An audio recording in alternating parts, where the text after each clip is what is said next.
Hello mga kabibig! Welcome back sa ating bagong YouTube channel. Ito ang pinakamaingay YouTuber sa balat ng YouTube. Ako si Kabibig, maglabag-labag na tayo with evidence. Totoo kaya? Totoo ba itong deteriorating na daw ang kalusugan ni Pangulong Duterte? Kaya na-cancel yung pre-trial chamber. Totoo ba kabibig?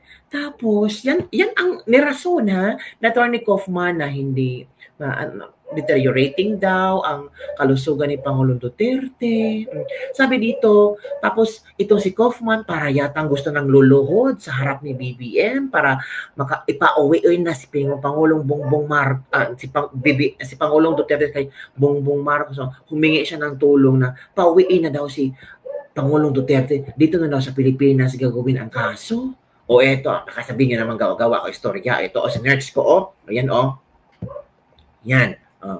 The defense sincerely hopes that the current administration will now let Rodrigo Duterte return home to face whatever judicial process is necessary. Ano ba to?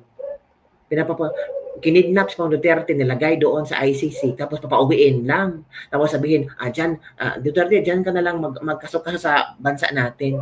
Umaasa si Attorney Kaufman, ang defense counsel dating Pangulong Duterte, na papayagan na ni BBM na makabalik sa Pilipinas si PRRD upang doon na magpagaling.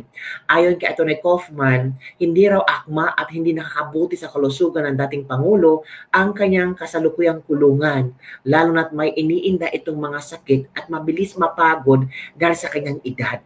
Naniniwala rin ang abogado na mas makakabuti kung sa sariling bansa magpapatuloy ang proseso ng kanyang kaso sa ilalim ng International Criminal Court upang masiguro na nakatatanggap siya ng tamang astensyong medikal at mas komportableng kapaligiran habang hinaharap ang mga paratang laban sa kanya.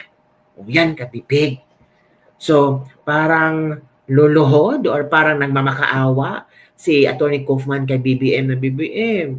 Pauwiin mo na si Dingkong Oy. Diyan na lang siya lilitisin sa kanyang mga kaso.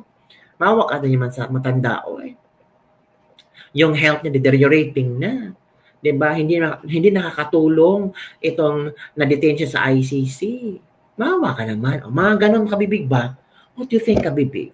Tama lang ba itong statement ni Kaufman na parang nagmamakaawa, na parang gustong luluhod sa harap ni BBM at humihingi na, okay, surrender na kami, BBM, ikaw na ang powerful. Si Duterte, magsusurrender na sa'yo. Hindi na makikialam si Duterte sa'yo. Pauwiin mo lang. Ganun kabibig ba? Ay, eto pa kabibig ha. Ito yung video na kita ko kay Attorney Harry Roque. In-explain niya lahat-lahat na nangyari ngayon.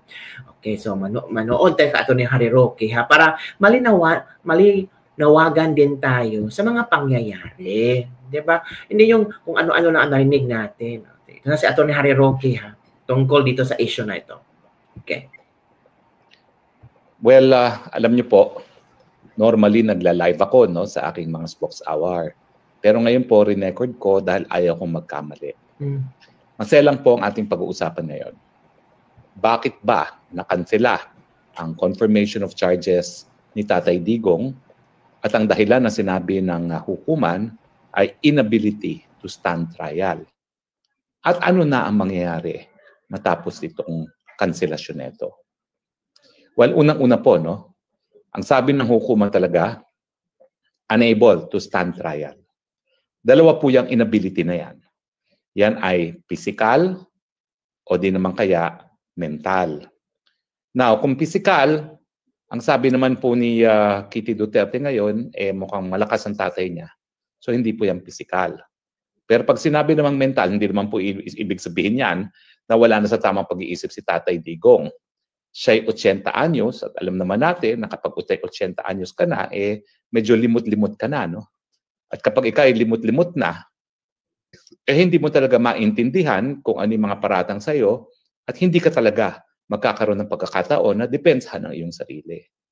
So isipin na lang po natin, hindi po yan physical na kapansanan, hindi po yan mental na kapansanan, kung hindi talagang limitasyon dahil nga po sa edad ni Tatay Digong na 80. At sino ba naman ang 80 na hindi na nagiging limot-limot? Siyempre, yung pagiging limot-limot, nakaka-apekto rin yan dun sa kanyang pagkakaintindi ng mga paratang laban sa kanya at kung ano yung mga depensa na po pwede niyang gamitin, no? Para mapatunayan na hindi siya nagkakasala. Now, ang tanong, saan na tayo patungo matapos ito?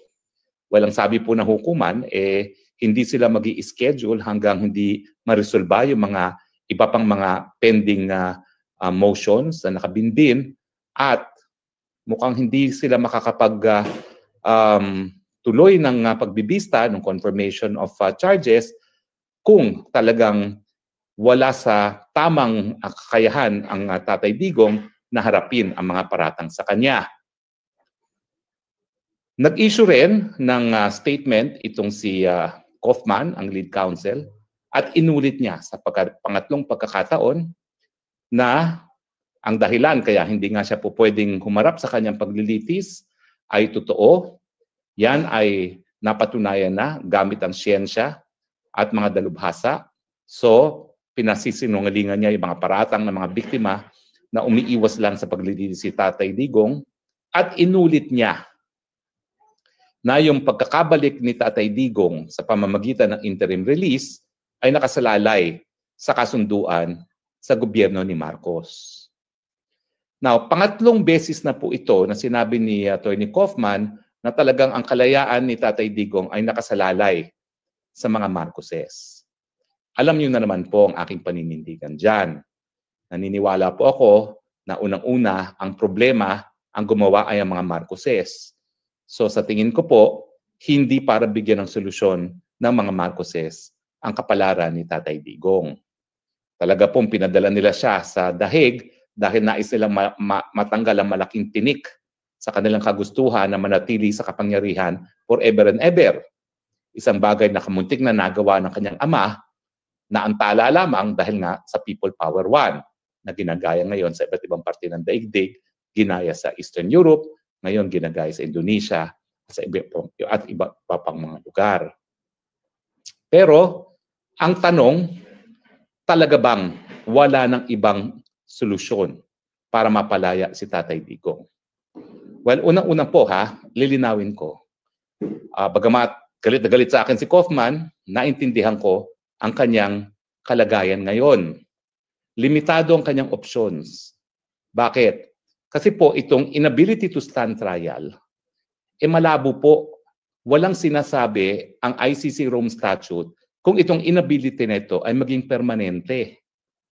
Ang remedyo kapag merong inability to stand trial, panandalian, hindi itutuloy ang paglilitis hanggang magkaroon na ng kapasidad ang akusado na depensahan ng kanyang sarili sa isang paglilitis. Paano kung permanente na yung inability to stand trial? Alam naman natin na kapag limot-limot, dahil nga sa katandaan, hindi na po maibabalik yan. Wala pong gamot dyan. So, paano nang mangyayari? Ito po talaga ang problema. Dahil sa Rome Statute mismo, walang nakasaad kung anong mangyayari kung permanente na yung inability to stand trial. Kaya nga po, siguro minabuti ni Kaufman na ang solusyon na lang talaga ay interim release. At ang mabuti naman pong balita dahil dito sa desisyon ng korte na unable to stand trial si Tatay Digong, 100% tingin ko mabibigyan na siya ng interim release. Ulitin ko po dahil nagkaroon na ng conclusion ng hukuman na unable to stand trial itong si Tatay Digong, 100% pwede siya mabigyan ng interim release. Ang tanong, saan? Siyempre, yan po ay sa isang lugar na kasapi pa rin ng ICC na merong obligasyon yung bansa na tatanggap sa kanya na tumupad sa mga kondisyones na sasabihin ng korte para sa interim release. Ibig sabihin po, under the ordinary course of events, hindi po pwede sa Pilipinas yan dahil hindi na nga tayo naging miyembro ng ICC mula pa nung panahon na bumitiw nga tayo sa panahon pa ni Tatay Digong. Ang pwede lang pong mangyari ay kung papayag talaga ang Marcos administration na tanggapin si Tatay Digong by way of interim release at kung papayag ang hukuman. Kasi nga po, wala nang basihan para makipag-cooperate ang gobyerno ng Pilipinas ICC. Bagamat na lamang kung itutuloy talaga yung plano ni Marcos Jr. na sumapi muli at maging miyembro muli ng ICC. In which case, pwede talaga na magkaroon ng interim release.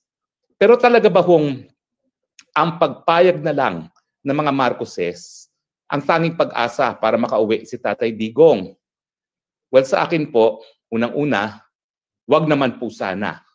Dahil sila nga ang gumawa ng problema, ayaw ko naman na sila rin ang magbibigay ng solusyon, bagamat yan ang sinasabi ni Amy Marcos. Dahil ang kapatid niya napakulong, siya naman daw ang gagawa ng paraan para mapalaya si Tatay Digong. Sinabi ko na rin na siguro ang pagkakakilala ko kay Tatay Digong, kahit ang katumbas niyan ay kalayaan niya o pagbabalik sa Pilipinas, baka mahirap matanggap ni Tatay Digong yung paghingi ng pabor para magkaroon ng utang na loob sa mga Marcoses, yung kanyang pagkakabalik sa kanyang lupang Sinilangan, lalong-lalo na sa Davao. Pwede talaga, pwede. So meron pa bang mga ibang pamamaraan para mapalaya si Tatay Digong? Samantalang, gaya ng aking sinabi, tahimik ang Rome Statute kung yung inability to stand trial ay maging permanente. Ang aking paninindigan, meron po. Totoo po, naghihimasok ako ngayon. Aminado ako naghihimasok. Pero paghihimasok ko naman po kasi ay dahil, number one, naniniwala po ako sa liderato ni Tatay Digong. Naging tapat ako maglingkod sa kanya at naniniwala po ako na kaya mahal na mahal si Tatay Digong ay hindi lang dahil siya sa kanyang personalidad, kung hindi pinakita niya ang isang liderato na nagbibigay solusyon sa problema ng taong bayan. Ibig sabihin, itong aking mga mungkahi naman po ay dahil na rin sa aking pagmamahal, pagrerespeto at pagnanais na mapalaya rin si Tatay Digong. Ako naman po ay nagsabi na, kung ako naman po ay nag-propose ng domestic legal remedy, hindi po yung paghihimasok doon sa ICC dahil ni minsan hindi ko talaga pinakailaman si Kaufman doon sa kanyang ICC. Ngayon lang po ako magbibigay ng mungkahi. At wag naman po sana masamain dahil na naging solusyon ni Kaufman talagang makipagkasundo sa mga Marcoses para tanggapin si Tatay Digong by way of interim release sa ICC. Pwede po yan, kaya nga lang po, hindi naman garantyado na papayag din ng hukuman, una. Pangalawa, bagamat sinasabi natin na baka limot-limot na si Tatay Digong, alam ko po kung siya ay hindi limot-limot pa at talagang maninindigan, hindi po siya papayag na magkaroon ng utang na loob sa mga Marcoses. So ano po ang aking solusyon? Well, nakasaad din po yan sa Rome Statute, no? Magsasalamin po ako. Now, nakasaad po kasi sa Rome Statute talaga na itong inability na humarap sa paglilitis ay dahilan para talagang matigil ang paglilitis. Okay? Now, ang tanong, paano nga kapag ang inability to stand trial ay permanente? Ibig ba sabihin yon forever na siyang nakakulong o di naman kaya forever siyang naka-interim release sa ibang bansa? Kasi po pwedeng mangyari po yan kay Tatay Digong, may interim release either sa France, sa Belgium, sa Netherlands o sa Japan. Pero siyempre, hindi yan ang gusto ni Tatay Digong. Gusto niya makauwi sa Pilipinas. True. Miss na niya ang Pilipinas. Ang aking mungkahi, subukan lamang na ipadismiss na ang kaso. Ipadismiss na dahil nga walang kakayahan si Tatay Digong para tumayo at depensahan ng sarili niya sa isang paglilitis. Correct. Posible. Sinabi ko na nga kanina, walang ganyang provision sa Rome Statute. So saan natin iaangkulo yung ating motion para ma-dismiss na, no? Well, alam niyo kasi hindi gaya ng Batas Pilipinas na kapag wala na sa tamang pag-iisip ang isang akusado, pwede na ma-dismiss ang kaso. Walang ganyang provision sa ICC Rome Statute. Ang pwede lang, masuspend. O di naman kaya, ma-archive. Pero patuloy pa rin ang kaso, hindi ma-dismiss at ang akusado either naka-interim release or nakakulong. In fact, sa Tribunal for Rwanda, meron pong isang tao na talagang wala na sa tamang pag-iisip dahil napakatanda na rin, nandun lang siya sa kulungan kasama ni Tatay Digong. Walang nangyayari sa kanya. Now, ang aking paninindigan, bagamat wala po talagang nakasulat na probisyon para ma-dismiss ang kaso kapag hindi nakakayanin ng akusado na humarap sa paglilitis, meron naman po mga provision na po pwedeng gawing anchor dun sa ating nais mangyari. Una-una po, nandiyan na nga yung Article 63 na kinakailangan ang presensya ng akusado para nga ma-confront yung mga witnesses niya, at yung Rule 135 ng Rome Statute na nagsasabi nga na kapag unable to stand trial, suspendido muna ang proceedings. Pero kapag sususpend mo ang proceedings at naging permanente instability, makatarungan ba yon? Sa tingin ko po, hindi. Kasi ang resulta po dyan ay pinaparusahan mo na yung akusado miski hindi pa napapatunayan ang kanyang pagkakasala. Correct. Di ba po? At yan naman po ay lumalabag din sa karapatan pantao. Lalong-lalo na dun sa karapatan ng speedy trial at saka dun sa presumption of innocence na pareho pong nakasaad sa International Covenant on Civil and Political Rights at saka dun sa European Convention on Human Rights. So ano pong legal na argumentong gagamitin para mapadismiss? Makikita po yan sa isang probisyon ng Rome Statute na nagsasabi na ang mga desisyon ng hukuman ay dapat sang-ayon din sa karapatang pantao. Saan ba ho nakikita yung probisyon na yan? Well, nandito po yan sa susunod na slide. Nakasaad po yan sa Article 21.3 ng Rome Statute na ang pag-i-interpret ng probisyon ng Rome Statute ay dapat sang-ayon sa karapatang pantao. Okay? Now, ibig sabihin yan, kapag ang incapacity po or yung inability to stand trial ay permanente, kinakailangan i-dismiss na ang kaso. Dahil kapag yan ay hinayaang tumuloy pa rin at mukha naman ang inability to stand trial ay permanente na, ibig sabihin, permanente na siyang naka-interim release or permanente na siyang nakakulong na parehong parusa.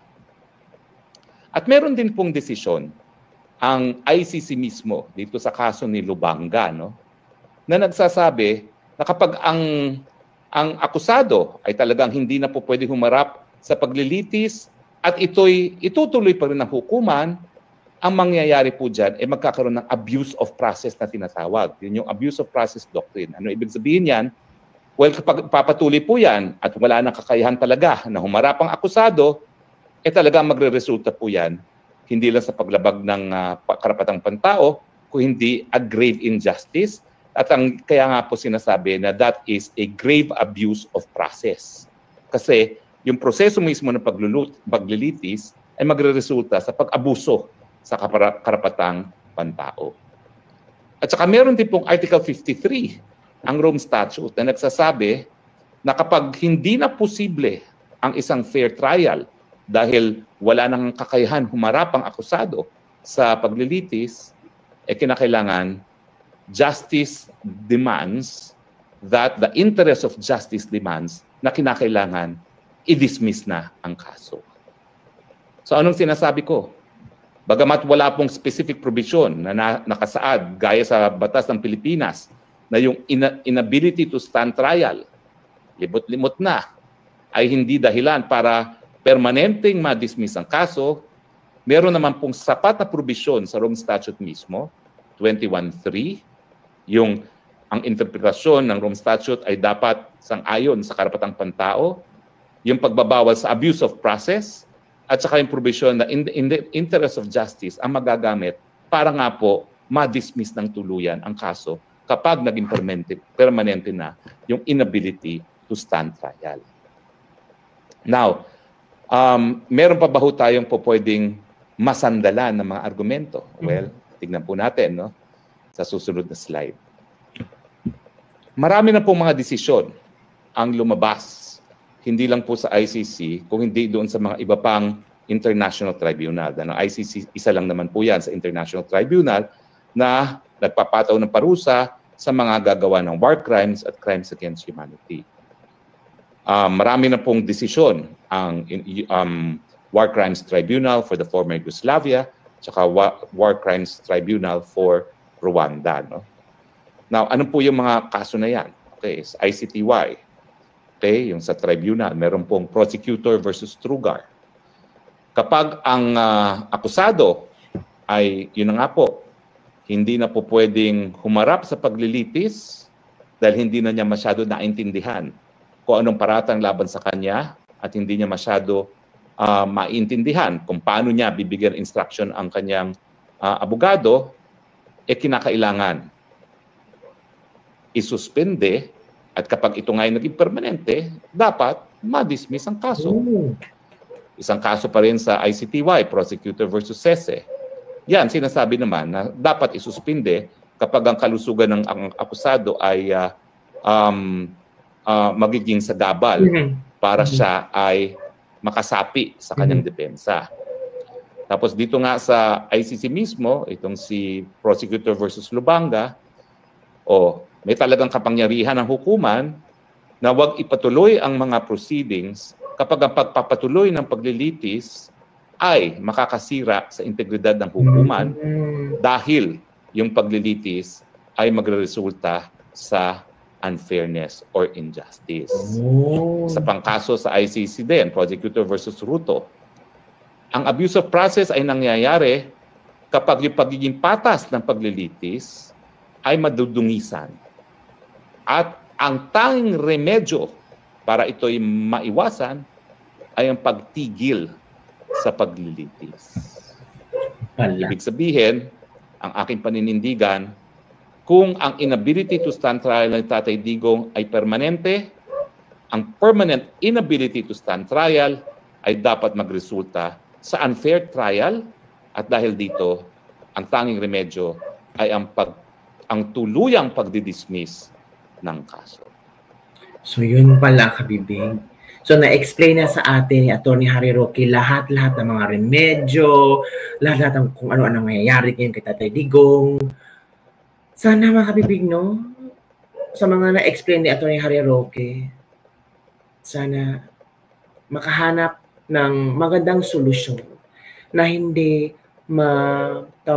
magkaroon ng utang na loob si Pangulong Duterte kay Bongbong Marcos. Na baka itong utang na loob ay sisingilin sila through VP Sara na hindi patakbuhin sa 2028. Sana makarealize ng ICC na pagbigyan na ng interim release si Pangulong Duterte. O sana i-terminate lang ang kaso, kabibig. Kasi nakakaawas na Digong talaga. Well, sabi naman ni Kitty na healthy sa Digong, pero hindi natin alam. Emotionally, spiritually, diba? May pinagdaanan sa Digong. So yun lang kabibig ang ating Legislative Pag-Debate for today. Salamat Atty. Harry Roque na naintindihan namin talaga kung ano ang nangyari kay Digong, kung bakit na-cancela ang pre-trial chamber 1 or yung pagbasa sa mga kasalanan daw di umano Tatay Digong. Salamat talaga sa mga posibleng solusyon na posibleng gamitin na depensa ni Pangulong Duterte o di kaya i-adapt nila VP Sara. Salamat, Atty. Harry Roque. Yun lang po, mga kabibig, ang ating Legislative Pag-Debate for today. Don't forget to like, subscribe, and share this video. Bye, everyone! Sabi na aking, paano ba to? Sombrero. Bye, everyone! See you next time.